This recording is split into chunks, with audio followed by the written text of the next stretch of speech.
بسم اللہ الرحمن الرحیم۔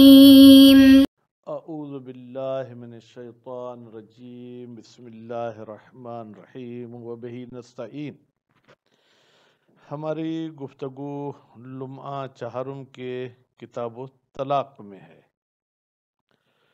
کتاب و طلاق کی کچھ ابحاث ہم پڑھ کر آئے۔ طلاق کا صیغہ کیا ہوتا ہے، طلاق دینے والے کو مطلق کہا جاتا ہے، اس مطلق کی شرائط کیا ہیں، پھر مطلق کی شرائط کے بعد آپ کو ہم نے سنایا کہ مطلقہ کے شرائط کیا ہیں۔ تو مطلقہ کے شرائط میں سے پہلے تو یہ تھا کہ وہ اپنی بیوی ہونی چاہیے، کسی اور کی بیوی کو طلاق دینا چاہیں اور اس غیر نے آپ کو وکالت بھی نہیں دی تو وہ تو طلاق ہی نہیں ہوگی۔ اور اس کے بعد پھر ایک شرط یہ بھی تھی کہ وہ بیوی ہے تو دائمی بیوی ہونی چاہیے، حیض نفاس سے جو ہے کیا ہے وہ پاک ہونی چاہیے۔ تو یہ کچھ اسباب تھے جن میں ہم نے کہا تھا کہ پھر طلاق واقع ہو سکتی ہے۔ پھر کچھ ایسے مورد تھے جس میں کہا کہ حیض کی حالت میں بھی طلاق ٹھیک ہو سکتی ہے۔ وہ کون سے جو ہے کیا ہے وہ صورتیں تھیں جس میں حیض کی حالت میں طلاق دینا ٹھیک ہے؟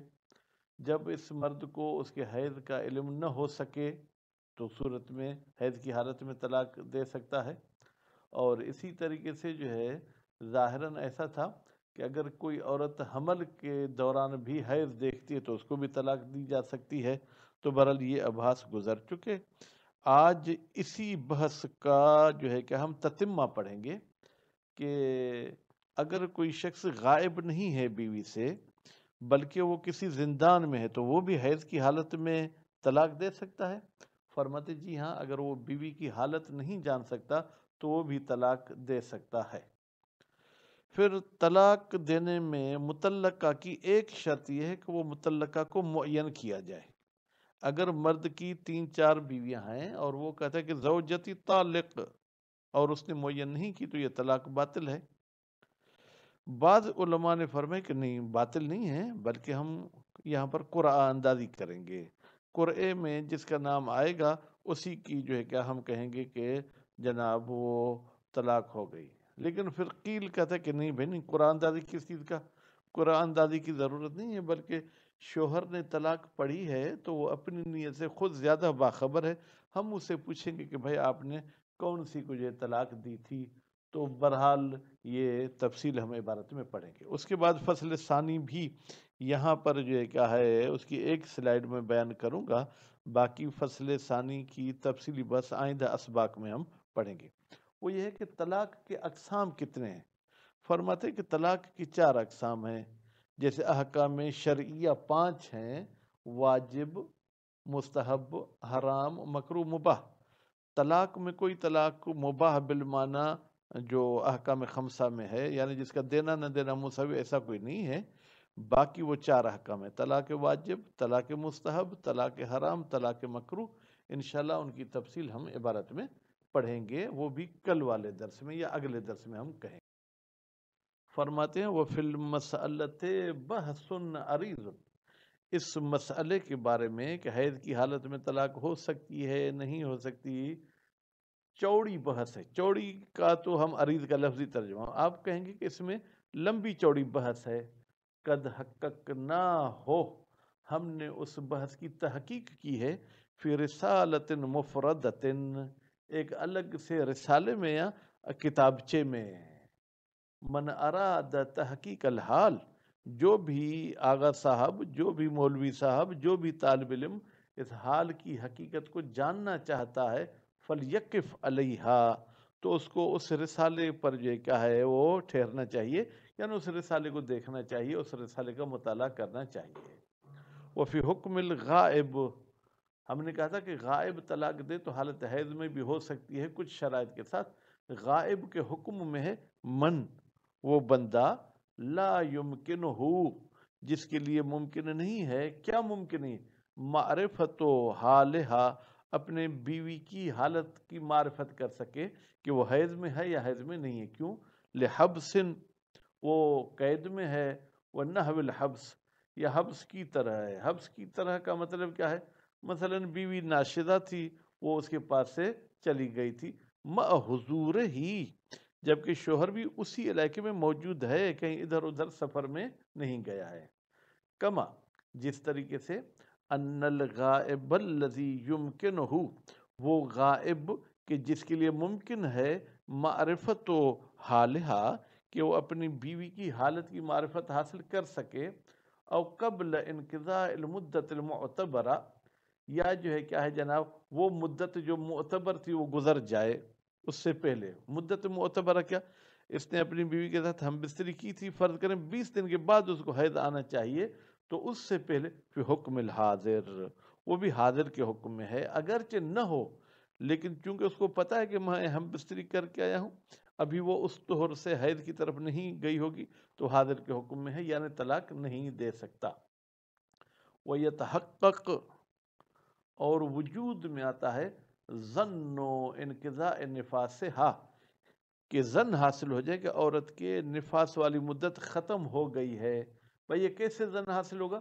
بمضی زمان، اتنا زمانہ گزر جائے، تلد فیہ عادتاً، جس میں عام طور پر وہ بچہ پیدا کر لیتی ہے۔ مثلا یہ جب گیا تو عورت حاملہ تھی اور اس کو تاریخ وغیرہ یاد تھی کہ فلاں تاریخ وہ بچہ پیدا کرے گی، یا آج کل تو الٹرا ساؤنڈ نے مسائل کو بالکل آسان کر دیا ہے، وہ تاریخ بھی دے دیتا ہے کہ اس تاریخ کو یہ بچہ ہوگا، اور اس تاریخ کے بعد فرض کریں کہ اس کو پتا ہے کہ نفاس زیادہ سے زیادہ 10 دن چلتا ہے، عادتاً یعنی عورت بچہ اس دن پیدا کرے گی، اور اس کے بعد جو ہے کیا ہے جناب وہ اکثر نفاس بعدہا، اور نفاس کی جو اکثر مدت ہے بعدہا، اس بچے کے بعد والی، او عادتہا، یا عورت کی جو حیض کی عادت ہے یا نفاس کی عادت فی ہے اس نفاس میں، ٹھیک ہے، تو اس صورت میں اس گزرنے کے بعد اس کو ظن حاصل ہوگا کہ نفاس ختم ہے، طلاق دینا چاہے تو دے سکتا ہے۔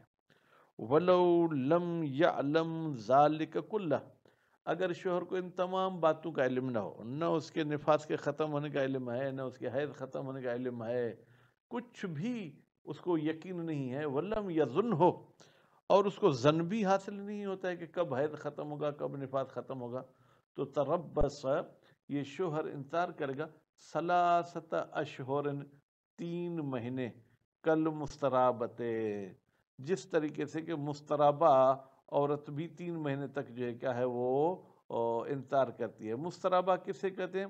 وہ ایسی عورت ہے کہ جس کی کوئی خاص عادت نہیں ہے کہ کب حیض آتا ہے کب حیض نہیں آتا، یا اس کی عمر تو ایسی ہے جس میں حیض آنا چاہیے لیکن کسی سبب کی وجہ سے حیض نہیں آتا، تو وہ بھی 3 مہینے انتظار کرے گی، تو شوہر بھی 3 مہینے انتظار کرے گا۔ وہ تعینو، پھر چلتے ہیں کہ مطلقہ کی ایک شرط یہ ہے کہ مطلقہ کو معین کیا جائے۔ فرماتے ہیں تعین سے مراد کیا ہے؟ اے تعین المطلقہ، یعنی مطلقہ کو معین کرے لفظاً، لفظاً بے معنی نامن، کہ فلاں کو میں طلاق دے رہا ہوں، اور نیتاً، یا لفظ میں معین نہیں کرتا کہ زوجتی مثلا ہند طالق، بس نیت ہو، فلو طلق احدی زوجتی ہے، اگر یہ شخص طلاق دیتا ہے 2 بیویوں میں سے ایک بیوی کو، لا بعینہا، لیکن اس ایک کو معین نہیں کرتا، بطل، تو یہ طلاق کیا ہو جائے گی؟ باطل ہو جائے گی۔ کیوں؟ علی الاقوی، یہ شہید اول کا نظریہ ہے کہ قول قوی کے مطابق یہ طلاق باطل ہے۔ کیوں؟ لأصالت بقاء النکاح، اس لیے کہ ہم شک کرتے ہیں کہ اس شوہر نے یہ جو ہوا میں گولی ماری ہے، کیونکہ معین تو نہیں کیا نا کس کو طلاق دے رہا ہے، اب ایسی طلاق کے بعد شک کرتے ہیں کہ نکاح ختم ہوا یا نہیں، اصل کہتی ہے کہ نکاح جو ہے کہ وہ باقی ہے، فلا یزولو، تو نکاح ختم نہیں ہوگا، الا، مگر یہ کہ بسبب، کوئی ایسا سبب ہو، ٹھیک ہے، محقق سببیہ، یا محققی سببی، وہ سبب ایجاد کرتا ہے سببیت کو۔ تو ایک تو یہ دلیل کہ اصالت کہتی ہے نکاح باقی ہے، دوسرا سبب وَلِأَنَّ طَلَاقَ، بھائی یہ جو طلاق ہوتی ہے امر معین، یہ ایک معین کام ہے کہ کس کے ساتھ ہو رہی ہے، فلا بد لہ، تو ضروری ہے کے لیے من محل معین، تو اس کی جگہ بھی معین ہو، یعنی وہ عورت بھی معین ہو، وحیث لا محل، اور جب وہ عورت معین نہیں ہے، فلا طلاق، تو پھر یہ طلاق بھی واقع نہیں ہوگی۔ یہ دوسری دلیل کہ یہ طلاق باطل ہے۔ تیسری دلیل طلاق کے بطلان کی، وَلِأَنَّ الْأَحْكَامَ مِنْ قَبِيلِ الْأَعْرَاضِ، بھائی احکام جو ہے کیا ہے وہ اعراض میں سے ہے۔ اعراض ایسی چیزیں ہیں جو قائم بالغیر ہوتی ہیں، مستقل ان کا کوئی قیام نہیں ہوتا ہے۔ تو اب طلاق بھی جو ہے کیا من قبیل الاعراض، یعنی جب تک عورت معین نہیں کریں گے طلاق بھی معین نہیں ہوگی۔ فلا بد لہا، ان اعراض کے لیے ضروری ہے من محل، کہ کوئی جگہ ہونی چاہیے، تقوم الاعراض، یہ اعراض کھڑے ہوں گے بہی، اس محل پر ہو، بس یہاں کوئی محل اس کی معین نہیں ہے۔ وَلِأَنَّ توابع طلاق، پھر چوتھی دلیل کہ یہ طلاق باطل ہوگی، بھائی طلاق کے کچھ توابع ہوتے ہیں، مثلا شوہر کو جو کیا ہے وہ مہر دینا ہوتا ہے، بیوی کو عدت گزارنی ہوتی ہے، ٹھیک ہے، وغیرہ۔ لابد لہا، ان توابع کے لیے بھی ضروری ہے من محل معین، کہ کوئی معین محل ہونی چاہیے۔ خوب، تو معین محل نہیں ہوگی تو یہ طلاق واقع نہیں ہوگی۔ اب یہ تو جناب ہم نے دلیل دیے کہ اگر بیوی کو معین نہیں کرتا تو طلاق باطل ہے۔ وکیل، یہ ایک نظریہ جس کے قائل کو بھی یہ ظاہر نہیں کرتے، فرماتے لا یشترط، بھائی تعیین شرط نہیں ہے، بغیر تعیین کے بھی طلاق ہو سکتی ہے۔ وتستخرج المطلقۃ، پھر نکالا جائے گا، آپ یوں بھی کہہ سکتے ہیں معین کیا جائے گا طلاق والی کو بالقرعۃ، قرعہ کے ذریعے، قرآن اندازی کریں گے، دو بیویاں دونوں کا نام لکھیں گے، ہم کہیں گے بھائی جس کا اٹھایا اس کو طلاق ہے۔ او یعین، یہ شوہر معین کرے گا من شاء، جس بیوی کو چاہے، لعموم مشروعیت طلاق، اس لیے کہ بھائی طلاق کا جائز ہونا عام ہے۔ عام ہے یعنی کیا؟ یعنی جس بیوی کو دینا چاہے اس بیوی کو یہ طلاق دے سکتا ہے۔ وہ محل المبہم جاز ان یکون مبہمن، باقی اس طلاق کی محل جو کہ مبہم ہے اس کا مبہم ہونا جائز ہے۔ خوب، بس ایک یہ دلیل کہ طلاق دے سکتا ہے عمومیت کی وجہ سے، دوسری دلیل کہ یہ طلاق صحیح ہے وَلِأَنَّ إِحْدَاهُمَا زَوْجَةٌ، بھائی یہ دونوں میں سے ہر ایک اس کی بیوی ہے۔ وَكُلُّ زَوْجَةٍ يَصِحُّ طَلَاقُهَا، اور ہر بیوی کو طلاق دینا جو ہے کہ وہ صحیح ہے، تو جس کو دینا چاہے۔ وَقَوَّاهُ، اس قول کیل کو مصنف نے قوی شمار کیا ہے، کہاں پر؟ شرح ارشاد میں۔ وَيَتَفَرَّعُ عَلَى ذَلِكَ، اور کہتے ہیں کہ فرع ہوگی جناب کس کی؟ اس معین کرنے کے بعد اس پر احکام جاری ہوں گے، کس کی؟ عدت کی۔ عدت بھی اسی طریقے سے ہوگی جس کو یہ معین کرے گا۔ فقیل، پھر کہا گیا ہے ابتداء العدہ، عدت کی ابتدا جو ہے وہ من حین الایقاع، جس وقت سے اس نے وہ سیگا پڑھا تھا طلاق، اسی وقت سے عدت شروع ہو جائے گی۔ وکیل من حین تعیین، اور ایک قول کہتے ہیں جب اس نے معین کیا تھا، مثلا طلاق ایک ہفتہ پہلے پڑھی تھی، معین ایک ہفتہ بعد کرتا ہے تو ایک ہفتہ بعد سے وہ عدت شروع ہو جائے گی۔ وَيَتَفَرَّعُ عَلَيْهِ، اور متفرع ہوتے ہیں جناب اس جواز عدم تعیین پر ایضاً فروع کثیرۃ، بہت ساری فروعات، لیس ھذا موضع ذکرھا، کہتے ہیں یہ لمہ کی کتاب و مختصر ہے جو مصنف صاحب نے جیل میں لکھی تھی، یہاں ان فروعات کو ذکر نہیں کر سکتے۔ یعنی کیا؟